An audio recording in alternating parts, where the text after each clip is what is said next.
In today's video, I'm going to teach you how to shorten page length on Wix. So let's dive right in and get started.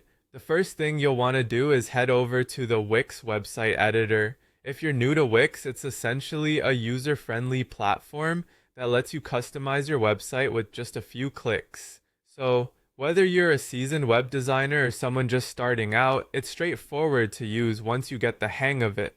You can access the editor by logging into your Wix account, and from your dashboard, select the site you want to edit. Click on the site and you're directly in the editing mode where all the magic happens.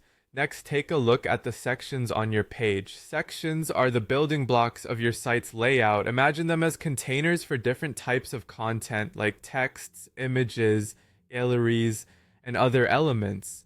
Clicking on any section will highlight it, allowing you to see exactly where that section begins and ends. Once you've selected the section you're interested in adjusting, locate the double-ended arrows. These arrows are typically found at the bottom of your sections and allow you to easily adjust the size by dragging. You'll want to drag this arrow upward to reduce the length of the section. It's a handy tool because it provides a visual representation of how much space each section is taking up. Being able to adjust this on the fly helps you maintain a neat and polished appearance on your web pages. If you find any blank sections that you feel are unnecessary, consider removing them entirely. You can do this simply by right-clicking on any blank section. A context menu will pop up, and from there you'll want to select the delete option. By doing this, you not only shorten your page, but also enhance the user experience by removing any excess space that might distract or confuse visitors navigating your site.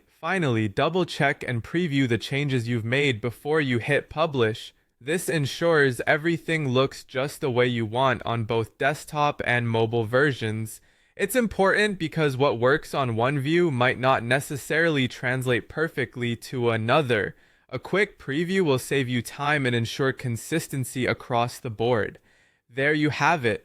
By following these steps, you'll be well on your way to creating a concise and effective web page. It's all about keeping your website tidy and user-friendly, and with Wix, you have the tools to do just that with ease. Thanks for tuning in, and if you found this guide helpful, feel free to leave a comment or share with anyone else who might benefit. Happy editing!